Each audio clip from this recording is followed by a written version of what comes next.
Everyone, welcome back to new video. Northern ഇറ്റലിയിലെ ഡോളമൈറ്റിലെ വിശേഷങ്ങളാണ് തുടരുന്നത്. അപ്പോൾ എല്ലാവർക്കും വീണ്ടും സ്വാഗതം. നമ്മൾ ഇന്ന് രാവിലെ തന്നെ OTCയിലേക്ക് പോവുകയാണ്. ബൊൾസാനോ ഒന്ന് 1 മണിക്കൂർ ബസ് യാത്രയുണ്ട് OTCയിലേക്ക്. ഞങ്ങളിപ്പം ബസ് സ്റ്റോപ്പിലേക്ക് നടക്കുകയാണ്. ഞാൻ വീഡിയോ എടുക്കുമ്പോൾ മോന് മുഖം മറക്കുന്നത് കണ്ടപ്പോഴാണ് ഞാൻ ചിരിച്ചത്. മോനിക്ക് വീഡിയോസിലോ ഫോട്ടോസിലോ ഒന്നിലും നിൽക്കുന്നത് ഇഷ്ടമല്ല. OTCയിലേക്ക് എന്തിനാണ് പോകുന്നതെന്ന് വെച്ചാൽ, OTC പോയാൽ നമുക്ക് അവിടുന്ന് 2 ഡോളമൈറ്റ് കാണാൻ പോകാൻ പറ്റും. സെസേഡ പിന്നെ ആൽപെ ഡി സൂസി എന്ന് പറഞ്ഞിട്ടുള്ള 2 സ്ഥലത്താണ് ഡോളമൈറ്റ് ഉള്ളത്. സെസേഡയിൽ നമുക്ക് കേബിൾ കാർ ഉപയോഗിച്ചിട്ടും ആൽപെ ഡി സൂസി ഗൊണ്ടോള ഉപയോഗിച്ചിട്ടും പോകാൻ പറ്റുന്നതാണ്. ഞങ്ങളുടെ ബസ് വന്നിട്ടുണ്ട്. യാത്രക്കാരിൽ ഒരുവിധം എല്ലാവരും OTCയിൽ സ്റ്റേ ചെയ്യാൻ പോകുന്നവരായിരുന്നു. അതുകൊണ്ട് ഒരുവിധം എല്ലാവരുടെ കയ്യിലും ലഗേജൊക്കെ ഉണ്ടായിരുന്നു. ഞങ്ങൾ OTC പോയിട്ട് തിരിച്ച് ബൊൾസാനോയിലേക്ക് തന്നെ വരും. നിങ്ങൾക്ക് പറ്റുകയാണെങ്കിൽ OTCയിൽ നിൽക്കണം. OTC ഒരു നല്ല ഭംഗിയുള്ള സിറ്റിയാണ്. ഞങ്ങൾ ബൊൾസാനോയിൽ നിൽക്കാൻ കാരണം ഞങ്ങൾക്ക് കുറച്ച് പ്ലാൻ ഉണ്ടായിരുന്നു. അതൊരു ഫ്ലോപ്പായ പ്ലാനായിരുന്നു. അതിനെക്കുറിച്ച് ഞാൻ പിന്നെ പറയുന്നതാണ്. OTCക്ക് മറ്റ് 2 പേരുണ്ട്. അത് ഞാൻ സ്ക്രീനിൽ എഴുതി കാണിക്കാം. പ്രൊനൗൺസ് ചെയ്യാൻ കുറച്ച് ബുദ്ധിമുട്ടായതുകൊണ്ടാണ്. നിങ്ങൾ ബസ് ടിക്കറ്റ് ബുക്ക് ചെയ്യുമ്പോൾ പേര് സെർച്ച് ചെയ്യുമ്പോൾ OTC എന്നുള്ള പേര് കണ്ടിട്ടില്ലെങ്കിൽ ഈ ഒരു പേരുകളും സെർച്ച് ചെയ്ത് നോക്കിയാൽ മതി. ബൊൾസാനോ എന്ന് OTCക്കിടയിലുള്ള യാത്രയിലുടനീളം നമ്മൾ കാണുന്നത് നല്ല മനോഹരമായ കാഴ്ചകളാണ്. നമ്മളുടെ നാട്ടിലെ പോലെ ബസ്സിൽ പാട്ടുകൂടെ ഉണ്ടായിരുന്നെങ്കിൽ എന്ന് തോന്നിപ്പോയി. നല്ല ഭംഗിയുള്ള കാഴ്ചയും കണ്ട് ബസ്സിലെ പാട്ട് ആസ്വദിച്ച് പോകാൻ നല്ലൊരു രസമല്ലേ.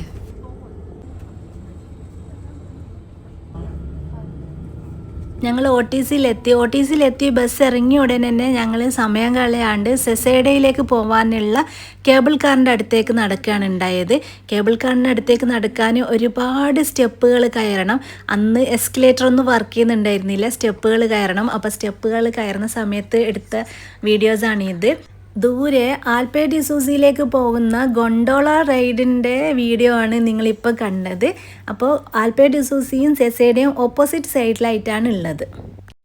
ഒരുപാട് നടന്നാണ് കേബിൾ കാറുള്ള സ്ഥലത്തേക്ക് നമ്മൾ എത്തിയിരിക്കുന്നത്. അപ്പോഴത്തേക്കും ശരിക്കും പറഞ്ഞു കഴിഞ്ഞാൽ തളർന്നിട്ടുണ്ടായിരുന്നു. സ്റ്റെപ്പ് കയറിയതായിരുന്നു കാരണം. നമ്മളിപ്പോൾ കേബിൾ കാറിൽ കയറിയിരിക്കുകയാണ്. ഒരുവിധം എല്ലാ കേബിൾ കാർ യാത്രയും പോലെ നല്ല ഭംഗിയുള്ള കാഴ്ചകളാണ് നമ്മൾ കാണുന്നത്. ഈ കേബിൾ കാറ് ഫുർണോസ് എന്ന് പറഞ്ഞിട്ടുള്ള ഒരു സ്റ്റോപ്പിലാണ് നിർത്തുന്നത്. പ്രൊനൗൺസിയേഷൻ കറക്റ്റാണോ എന്ന് എനിക്കറിയില്ല. FURNES എന്നാണ് അതിൻ്റെ സ്പെല്ലിങ്. ആ സ്റ്റോപ്പിൽ നിന്ന് വേറൊരു കേബിൾ കാർ എടുത്ത് വേണം നമ്മൾ സെസേഡയിലേക്ക് പോവാൻ. നമ്മളിപ്പോൾ ഫസ്റ്റ് സ്റ്റോപ്പിലെത്തി.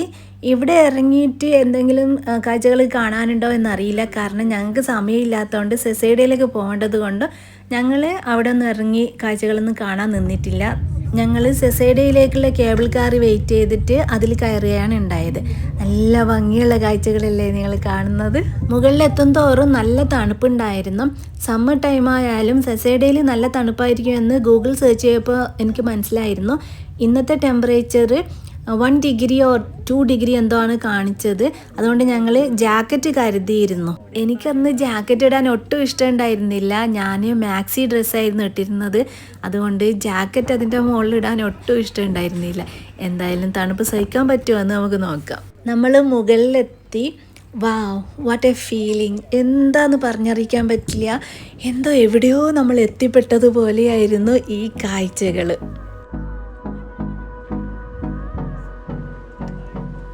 ആ കാണുന്ന ഡോളമൈറ്റിലേക്കായിരുന്നു എല്ലാവരും പോകുന്നുണ്ടായിരുന്നത്. അങ്ങോട്ടേക്ക് പോകുന്ന വഴിക്കുള്ള സൈൻ ബോർഡാണ്. എവിടെയൊക്കെ എന്തൊക്കെ കാണാമെന്നുള്ള എല്ലാ വിവരങ്ങളും അവിടെയുണ്ട്. ഞങ്ങളും അങ്ങോട്ടേക്ക് തന്നെയാണ് നടക്കാൻ ആദ്യം തീരുമാനിച്ചത്. നടക്കുന്ന സമയത്ത് റൈറ്റ് സൈഡിലൊരു കാഴ്ച കണ്ടു. ദൂരെ ഹെലികോപ്റ്റർ ഉണ്ടായിരുന്നു. ഞാൻ വിചാരിച്ചത് റെസ്ക്യൂ ഹെലികോപ്റ്ററോ മറ്റോ ആയിരിക്കുമെന്ന്. പിന്നെയാണ് മനസ്സിലായത് ഇങ്ങോട്ടേക്ക് ഹെലികോപ്റ്ററിലും വരാമെന്ന്. അതിന് ഒരുപാട് കാശാവും ഹെലികോപ്റ്ററിൽ വരുന്നത്. അതൊക്കെ മുന്നേ ബുക്ക് ചെയ്തിട്ടുള്ള എന്തെങ്കിലുമൊക്കെ പരിപാടിയായിരിക്കും. എന്തായാലും ഇങ്ങോട്ടേക്ക് ഹെലികോപ്റ്റർ യാത്രയും കൂടെ ഉണ്ട്. തണുപ്പുണ്ടായിരുന്നെങ്കിലും നല്ല വെയിലുണ്ടായിരുന്നു കേട്ടോ. വെയിലത്ത് എനിക്ക് കണ്ണ് തുറക്കാൻ കുറച്ച് ബുദ്ധിമുട്ടാണ്. അതാ ഇപ്പോൾ നിങ്ങൾ കാണുന്നത് കണ്ണ് തുറന്ന് പിടിക്കാനുള്ള കഷ്ടപ്പാട്. സെസേഡയിൽ വന്നു കഴിഞ്ഞാൽ ഏത് ഭാഗത്ത് പോകണം, ഏത് ഭാഗത്ത് നിന്ന് ഫോട്ടോ എടുക്കണം എന്നുള്ള ഒരു കൺഫ്യൂഷൻ ആയിരിക്കും. എല്ലാ ഭാഗവും കാണുമ്പോൾ നല്ല ഭംഗിയാണ്. എന്തായാലും ഞാൻ ഈ സ്ഥലത്ത് വന്ന് നിന്ന് ഫോട്ടോ എടുത്തു, എന്നിട്ട് നടത്താൻ തുടർന്നു. പിന്നെയുള്ള ഭാഗങ്ങളിലൊക്കെ റിബൺ കൊണ്ട് കെട്ടിയിരുന്നു. അങ്ങോട്ടേക്കും ഇങ്ങോട്ടേക്കൊന്നും നടക്കരുത് എന്ന് ഉദ്ദേശിച്ചിട്ടായിരിക്കണം. പക്ഷേ വീഡിയോസ് എടുക്കാനുള്ളവരൊക്കെ ചിലവരൊക്കെ ആ റിബൺ കടന്ന് പോയിട്ട് ഫോട്ടോസും വീഡിയോസൊക്കെ എടുക്കുന്നുണ്ടായിരുന്നു. തിരിച്ച് വരുമ്പോൾ ഒരു സ്ഥലം കണ്ടപ്പോൾ ഒട്ടും റെസിസ്റ്റ് ചെയ്യാൻ പറ്റിയില്ല. അങ്ങനെ ഞാനും റിബൺ കടന്നിട്ട് ഫോട്ടോസും വീഡിയോസൊക്കെ എടുത്തിട്ടുണ്ട്. ഇത്തവണ ഞാൻ കമ്മലൊക്കെ ഇട്ടിട്ടുണ്ടായിരുന്നു. നടക്കുന്നതിനിടയിൽ എവിടെയോ ഒരു കമ്മൽ പോയി. അങ്ങനെ ഒറ്റ കമ്മൽ മാത്രമാണ് ഇപ്പോൾ ഉള്ളത്. പിന്നെ നല്ല തണുപ്പുണ്ട്. നിങ്ങൾക്ക് ശ്രദ്ധിച്ചാൽ കാണാം, ഒരുവിധം എല്ലാവരും ജാക്കറ്റ് ഇട്ടിട്ടുണ്ട്. ഞാൻ ജാക്കറ്റ് കയ്യിൽ പിടിച്ചാൽ നടക്കുന്നത്. എനിക്ക് എൻ്റെ മാക്സി ഡ്രസ്സിൻ്റെ മുകളിൽ ജാക്കറ്റ് ഇടണ്ടായിരുന്നു. കാരണം ഒരുവിധം കഷ്ടപ്പെട്ടാണ് ഈ മാക്സി ഡ്രസ്സ് ഇട്ട് നടക്കുന്നത്. പിന്നെ കൂടെ ജാക്കറ്റും ആയാൽ കുറച്ചുകൂടെ ബുദ്ധിമുട്ടാവുമെന്ന് തോന്നി. അങ്ങനെ ഞങ്ങൾ നടന്ന ഡോളമൈറ്റിൻ്റെ അടുത്തെത്തിയിട്ടുണ്ട്. ഇവിടെ എത്തിയേക്കുമ്പോൾ സഹിക്കാൻ പറ്റാത്ത കാറ്റ്. ഇങ്ങോട്ടേക്ക് വരുന്ന വഴിക്ക് നല്ല കാറ്റുണ്ടായിരുന്നു, പക്ഷേ ഇവിടെ ഒട്ടും സഹിക്കാൻ പറ്റുന്നുണ്ടായിരുന്നില്ല. ഒരു ഫോട്ടോയും വീഡിയോസൊക്കെ എടുക്കാൻ ശ്രമിച്ചിട്ട് ഒരു രക്ഷയുണ്ടായിരുന്നില്ല. ഡ്രസ്സൊക്കെ പാറി പോവുകയായിരുന്നു, ഒരു രക്ഷയുണ്ടായിരുന്നില്ല. തിരിച്ചു വരുന്ന സമയത്ത് റിബൺ കടന്നിട്ട് ഞാനൊരു സ്ഥലത്ത് പോയിരുന്നു ഫോട്ടോസും വീഡിയോസൊക്കെ എടുത്തെന്ന് പറഞ്ഞിട്ടില്ലേ, ആ ഒരു സ്ഥലമാണിത്. ഇവിടെ വന്നിരുന്നു ഞാൻ കുറച്ച് നേരം.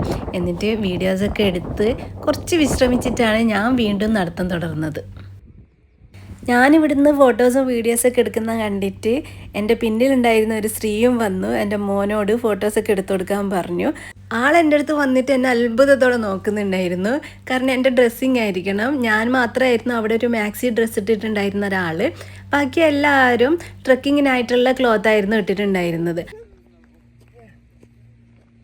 അങ്ങനെ കുറേ നേരം ഈ ഭംഗിയൊക്കെ ആസ്വദിച്ച് ഞങ്ങൾ തിരിച്ച് നടന്നു. ഞങ്ങൾ ഹാഫ് ഡേ മാത്രമേ സെസേഡയിൽ ചിലവഴിച്ചിട്ടുള്ളൂ. നിങ്ങൾക്ക് പറ്റുകയാണെങ്കിൽ എന്തായാലും ഫുൾ ഡേ സെസേഡയിൽ ചിലവഴിക്കണം. ഒരുപാട് സ്ഥലങ്ങൾ നടന്ന് കാണാനുണ്ട്. ഞങ്ങളത് ചെയ്തിട്ടില്ല. പക്ഷേ ഞാൻ എന്തായാലും റെക്കമെൻഡ് ചെയ്യുന്നത് ഫുൾ ഡേ സെസേഡ എക്സ്പ്ലോർ ചെയ്യണമെന്നാണ്. എത്ര ഫോട്ടോസും വീഡിയോസും എടുത്താലും മടുക്കാത്തൊരു സ്ഥലം, എത്ര കണ്ടാലും മടുക്കാത്തൊരു സ്ഥലമാണ് ഈ സെസേഡ. അവിടുത്തെ എൻട്രി തന്നെ ഉണ്ടായിരുന്ന ഒരു റെസ്റ്റോറൻറ്റിൽ നിന്നാണ് ഞങ്ങൾ ഫുഡ് കഴിച്ചത്. അവിടെ ഇരിക്കുമ്പോൾ ഞാൻ തണുത്ത് വിറക്കുന്നുണ്ടായിരുന്നു. അതുകൊണ്ട് ജാക്കറ്റ് എടുത്ത് ഇട്ടു. നടക്കുന്ന സമയത്ത് തണുപ്പ് അത്ര മനസ്സിലായിരുന്നില്ല, പക്ഷെ ഇവിടെ വന്നിരുന്നപ്പോൾ നല്ല തണുപ്പ്. ഞാൻ സീ ഫുഡ് പാസ്തയായിരുന്നു കഴിച്ചിരുന്നത്. കുഴപ്പമില്ലാത്ത ടേസ്റ്റ് ഉണ്ടായിരുന്നു.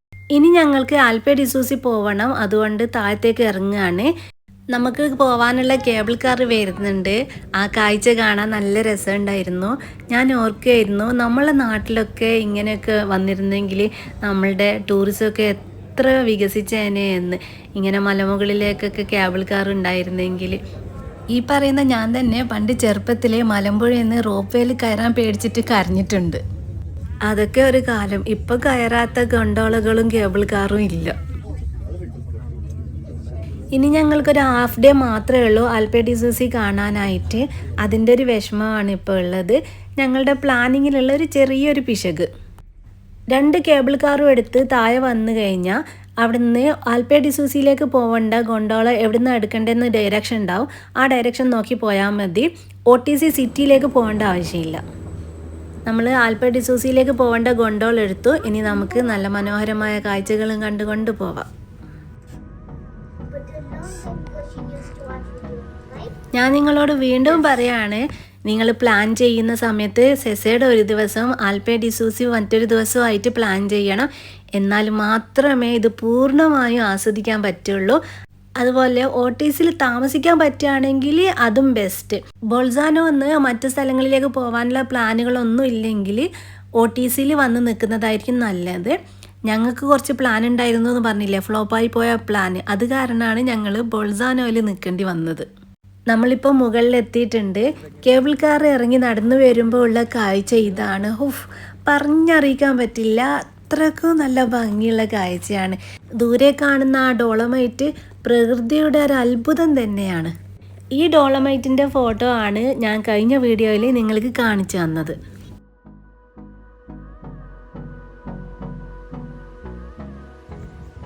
സെസേഡയിലേക്കും ആൽപെ ഡിസൂസിയിലേക്കെല്ലാം കേബിൾ കാറിൻ്റെ ടിക്കറ്റ് പ്രൈസ് കുറച്ച് കൂടുതലാണ്. അപ്പോൾ അത്രയും കാശ് മുടക്കിയിട്ട് നമ്മൾ ഇങ്ങോട്ടേക്ക് വന്നിട്ട് ഒരുപാട് നേരം ഈ സ്ഥലങ്ങളൊക്കെ കണ്ട് ആസ്വദിച്ചില്ലെങ്കിൽ വലിയ നഷ്ടം തന്നെയാണ്. ഇത്രയും നല്ല ബാക്ക്ഗ്രൗണ്ട് ഉണ്ടാകുമ്പോൾ നല്ല ഫോട്ടോസൊക്കെ എടുക്കണ്ടേ. അപ്പോൾ ഞാൻ അവിടെ നിന്ന് കുറച്ച് ഫോട്ടോസൊക്കെ എടുത്തു. എന്നിട്ട് സെസേഡയിൽ കുറേ നടന്നതിൻ്റെ ക്ഷീണമൊക്കെ ഇവിടെ വന്നിരുന്ന് തീർത്തു. മറ്റൊരു കാര്യം കൂടി പറയാനുള്ളത്, സെസേഡയിലേക്കും ആൽപെ ഡിസൂസിയിലേക്കുള്ള കേബിൾ കാർ റൈഡ് സമ്മർ സീസണിൽ മെയ് അവസാനത്തിലും നവംബർ ആദ്യം വരെയാണ് ഉണ്ടാവുക. ആ സമയത്താണ് നമുക്ക് ഇതുപോലെയുള്ള പച്ചയാൽ പൊതഞ്ഞിരിക്കുന്ന സെസേഡയും ആൽപെ ഡിസൂസിയൊക്കെ കാണാൻ പറ്റുന്നത്. പിന്നെ ഇത് ഓപ്പറേറ്റ് ചെയ്യുന്നത് വിൻ്റർ സീസണിലാണ്, അതായത് സ്കീ സീസണിൽ എന്ന് പറഞ്ഞു കഴിഞ്ഞാൽ ഡിസംബർ ആദ്യം മുതൽ ഏപ്രിൽ പകുതി വരെ. ആ സമയത്ത് നിങ്ങൾക്ക് സ്കീ ചെയ്യാൻ പറ്റുന്ന ഏരിയയിലൊക്കെയാണ് വരാൻ പറ്റുക. അപ്പോൾ ഏപ്രിൽ പകുതി മുതൽ മെയ് അവസാനം വരെയും നവംബർ ആദ്യം മുതൽ ഡിസംബർ ആദ്യം വരെയും ഈ കേബിൾ കാർ റൈഡ് ഓപ്പറേറ്റ് ചെയ്യുന്നതായിരിക്കില്ല. ഞാൻ ഈ കാര്യങ്ങളൊക്കെ പറയുന്നതിനിടയിൽ ഇത്രയും നേരം ഞങ്ങളുടെ കോപ്രായങ്ങൾ സഹിച്ച എല്ലാവർക്കും നന്ദി. കുറേ റീലുകൾ എടുത്തിട്ടുണ്ടായിരുന്നു, ഒന്നും വെളിച്ചം കണ്ടിട്ടില്ല. അപ്പോൾ കുറച്ചൊക്കെ ഇവിടെ പോസ്റ്റ് ചെയ്യാമെന്ന് വിചാരിച്ചു. ഇതാണ് സെസേഡയിലേക്കും ആൽപെ ഡിസൂസിയിലേക്കും പോകാനുള്ള കേബിൾ കാറിൻ്റെ ടിക്കറ്റ് റേറ്റ്. പിന്നെ 8 വയസ്സിന് താഴെയുള്ള കുട്ടികൾക്ക് ഫ്രീ ആണ്. അവിടെ നടക്കുന്നതിനിടയിൽ ഒരു ഷോപ്പ് കണ്ടു, നല്ല ഭംഗിയുള്ള ഷോപ്പ്. ഇതിൻ്റെ ബാക്ക്ഗ്രൗണ്ടിൽ ആ ഷോപ്പ് കാണാൻ നല്ല ഭംഗിയുണ്ടായിരുന്നു. ഈ കാണുന്നതാണ് ആ ഷോപ്പ്. അതിൻ്റെ ഉള്ളിൽ ഞാൻ പോയി നോക്കി. അതൊരു സുവനീർ ഷോപ്പാണ്. പക്ഷേ എല്ലാത്തിനും ഭയങ്കര കാശ്. അതുകൊണ്ട് ഒന്നും വാങ്ങാണ്ട് ഞാൻ തിരിച്ചിറങ്ങി. അതിന് ഓപ്പോസിറ്റായിട്ട് ഒരു പ്ലേ ഗ്രൗണ്ട് ഉണ്ടായിരുന്നു. അതിൽ മോള് കളിക്കാൻ കയറിയപ്പോൾ ഞാൻ നടന്ന് കുറച്ച് ദൂരെയൊക്കെ പോയി. മോനോട് കുറച്ച് റീലെടുത്ത് തരാൻ പറഞ്ഞു. Take number 1. വീഡിയോക്ക് സ്പീഡ് കൂടുതലായതുകൊണ്ട് ഒന്നുകൂടെ എടുപ്പിച്ചു. Take number 2. ഇതിനും സ്പീഡായിരുന്നു, അതുകൊണ്ട് വീണ്ടും എടുപ്പിച്ചു. അത് കുറച്ചുകൂടെ കുഴപ്പമുണ്ടായിരുന്നില്ല. അത് ഞാൻ എപ്പോഴെങ്കിലും യൂട്യൂബ് ഷോർട്ടായിട്ട് ഇടാം. ഈ ചെയർ ലിഫ്റ്റിലും കയറാം, പക്ഷേ സെപ്പറേറ്റ് ടിക്കറ്റ് എടുക്കണം. ഇവിടെ നിന്ന് തന്നെയാണ് ടിക്കറ്റ് എടുക്കേണ്ടത്. ഞങ്ങൾ ടിക്കറ്റ് എടുക്കാൻ പോയപ്പോൾ നല്ല ക്യൂ ഉണ്ടായിരുന്നു, അതുകൊണ്ട് ടിക്കറ്റ് എടുക്കാതെ തിരിച്ചു വന്നു. ഞങ്ങൾ മുന്നേ പലയിടത്തുനിന്നും ചെയർ ലിഫ്റ്റിൽ കയറിയതുകൊണ്ട് ഇത്തവണ ഇത് സ്കിപ്പ് ചെയ്യാമെന്ന് വിചാരിച്ചു. എനിക്ക് തോന്നുന്നത് ഈ ചെയർ ലിഫ്റ്റ് പോകുന്ന സ്ഥലത്തായിരിക്കണം വിൻ്റർ ടൈമിൽ സ്കീയിങ് ഒക്കെ ഉണ്ടാവുക എന്ന്. കാരണം ചെയർ ലിഫ്റ്റ് ഉണ്ടാകുന്ന സ്ഥലത്തൊക്കെ ഞാൻ സ്കീയിങ്ങും കണ്ടിട്ടുണ്ട്, അതുകൊണ്ട് പറയാണ്. ഞാൻ നിങ്ങൾക്കൊരു കാഴ്ച കാണിച്ചു തരാം. അവിടെ ഒരു കൊറിയൻ കപ്പിളിൻ്റെ വെഡ്ഡിങ് വീഡിയോ ഷൂട്ട് നടക്കുന്നുണ്ടായിരുന്നു. ഞാൻ അവിടെ ബെഞ്ചിലിരിക്കുമ്പോഴായിരുന്നു ആ കാഴ്ച കണ്ടത്. ഞാനിരിക്കുന്നതിൻ്റെ മുന്നിൽ തന്നെയായിരുന്നു അവർ ഷൂട്ട് ചെയ്തുകൊണ്ടിരുന്നത്. എനിക്ക് അവരുടെ വീഡിയോ എടുക്കണമെന്ന് ആഗ്രഹം ഉണ്ടായിരുന്നു, പക്ഷെ അവർക്കത് ഇഷ്ടപ്പെട്ടിട്ടില്ലെങ്കിലോ എന്ന് വിചാരിച്ചിട്ട് ഞാൻ നടക്കുമ്പോൾ ജസ്റ്റ് ഒന്ന് വീഡിയോ എടുത്തു. നല്ല ഭംഗിയുണ്ടായിരുന്നു ബ്രൈഡിനെ കാണാൻ. ഞാൻ കുറേ നടന്ന് വന്നു കഴിഞ്ഞപ്പോഴും മോളിവിടെ പ്ലേ ഗ്രൗണ്ടിൽ കളി തന്നെയാണ്. മോളി പ്ലേ ഗ്രൗണ്ടിൽ കളിക്കുന്ന കണ്ടപ്പോൾ എനിക്കൊരു ഫണ്ണി വീഡിയോ ആണ് ഓർമ്മ വന്നത്. അതിൽ പറയുന്നുണ്ടായിരുന്നു, നമ്മൾ എത്ര ഭംഗിയുള്ള സ്ഥലത്ത് പോയിട്ടും കാര്യമില്ല, മക്കൾക്ക് ഏറ്റവും ഇഷ്ടമാവുക ഇങ്ങനെയുള്ള പ്ലേ ഗ്രൗണ്ട് ആയിരിക്കും എന്ന്. ഞങ്ങളിപ്പോൾ ആൽപെ ഡിസൂസിയിൽ നിന്ന് പോവുകയാണ്. താഴത്തേക്ക് ഇറങ്ങിയിട്ട് OTC സിറ്റി ചെറുതായിട്ടൊന്ന് എക്സ്പ്ലോർ ചെയ്യണം, അതാണ് ഉദ്ദേശം. ഞങ്ങൾ ആൽപെ ഡിസൂസിയിൽ ഒരുപാടൊന്നും നടന്നിട്ടില്ല, കുറച്ചേ നടന്നിട്ടുള്ളൂ. ആ ചെയർ ലിഫ്റ്റൊക്കെ ഉള്ള ഭാഗമില്ല, അവിടെയൊക്കെ ഇറങ്ങിപ്പോയാൽ നല്ല ഭംഗിയുള്ള സ്ഥലങ്ങളൊക്കെ നിങ്ങൾക്ക് കാണാൻ പറ്റും. അവിടെയൊക്കെ നിങ്ങൾ പോകണം. ഒരു ദിവസം ആൽപെ ഡിസൂസിയിൽ ചിലവഴിക്കുകയാണെങ്കിൽ റിലാക്സ് ചെയ്തിട്ട് ആ സ്ഥലങ്ങളൊക്കെ കാണാൻ പറ്റുന്നതാണ്. ഞാൻ നടന്ന ചില ഭാഗങ്ങളിലെ വീഡിയോസ് എടുത്തിട്ടില്ല. അവസാനമായപ്പോൾ ചാർജ് തീരാറായി എന്ന് കണ്ടപ്പോൾ OTCയിലെ വീഡിയോ എടുക്കേണ്ടത് കൊണ്ട് ഞാൻ വീഡിയോ എടുക്കൽ നിർത്തിവെച്ചതായിരുന്നു. നമ്മൾ കേബിൾ കാർ ഇറങ്ങിയിട്ട് ഒരു ബ്രിഡ്ജ് ക്രോസ് ചെയ്തുകൊണ്ടിരിക്കുകയാണ്. ഇവിടുന്ന് തന്നെ OTCൻ്റെ ഭംഗി കാണാൻ പറ്റുന്നുണ്ടായിരുന്നു. ഇവിടെ കുറേ ഹോട്ടലുകൾ ഉണ്ടായിരുന്നു, നല്ല ഭംഗിയുള്ള ഹോട്ടലുകൾ. ശരിക്കും OTCയിൽ വന്ന് നിൽക്കണമെന്നൊരു ആഗ്രഹം തോന്നിപ്പോയി ഈ സ്ഥലം കണ്ടപ്പോൾ. നമ്മൾ മലയാളികളൊന്നും അധികം ബൊൾസാനോയിലേക്കോ OTCയിലേക്കൊക്കെ വന്നതായിട്ട് കേട്ടിട്ടില്ലെങ്കിലും ഒരുപാട് അറബ് ടൂറിസ്റ്റുകൾ ഇവിടെ ഉണ്ടായിരുന്നു. ബൊൾസാനോയുടെ അടുത്തായിട്ട് തന്നെയാണ് ഓസ്ട്രിയയുടെ ഇൻസ്ബ്രഗ് വരുന്നത്. ഇൻസ്ബ്രഗിൽ കഴിഞ്ഞ സമ്മർ ടൈമിൽ ഞങ്ങൾ പോയിട്ടുണ്ടായിരുന്നു, അതിൻ്റെ വീഡിയോ ഞാൻ ഇട്ടിട്ടുണ്ട്. ഇൻസ്ബ്രഗും നോർത്തേൺ ഇറ്റലിയും കൂടിയിട്ടുള്ള ഒരു ഐറ്റിനറിയും അടിപൊളിയായിരിക്കും. അങ്ങനെ ഒരു യാത്രയും സൂപ്പറായിരിക്കും. വീഡിയോയിൽ ഈ സ്ഥലത്തിൻ്റെ പൊട്ടൻഷ്യൽ മനസ്സിലാകുന്നില്ലെങ്കിലും ഈ സ്ഥലത്തുനിന്ന് ഞങ്ങൾ ഫോട്ടോസ് എടുത്തു. അത് നല്ല ഭംഗിയിൽ കിട്ടി. ഒരു ഭാഗത്തുനിന്ന് മാത്രം വെളിച്ചം വന്നിട്ട് നേരിട്ട് കാണാൻ നല്ല ഭംഗിയുണ്ടായിരുന്നു ആ സ്ഥലം. അതുകൊണ്ടാണ് ഫോട്ടോ എടുത്ത് നോക്കിയത്. അപ്പോൾ അത് സക്സസ് ആയി. ബ്രിഡ്ജ് കഴിഞ്ഞ് നടന്നു കഴിഞ്ഞാൽ OTC സിറ്റിയിലേക്ക് നടക്കുന്ന ഒരു ഇടവഴിയായിരുന്നു അത്. പിന്നീടുള്ള കാഴ്ചകളൊക്കെ നല്ല ഭംഗിയുള്ളതായിരുന്നു. ഒരു കുഞ്ഞൊരു ഫെയറി ടെയിൽ സിറ്റി എന്ന് തന്നെ പറയാം ഇതിന്. ആരും അധികം പറഞ്ഞു കേട്ടിട്ടില്ലെങ്കിലും OTC അടിപൊളി സിറ്റിയാണ്. ഈ കാണുന്ന ഒരുവിധം എല്ലാ കെട്ടിടങ്ങളും ഹോട്ടലുകളാണെന്ന് മാത്രം. ഇവിടെ ഒരുപാട് നല്ല ഷോപ്പുകളൊക്കെ കണ്ടു. ഞങ്ങൾക്ക് ഒരുപാട് സമയമൊന്നും ഉണ്ടായിരുന്നില്ലല്ലോ, കുറച്ച് സമയമല്ലേ ഉണ്ടായിരുന്നുള്ളൂ.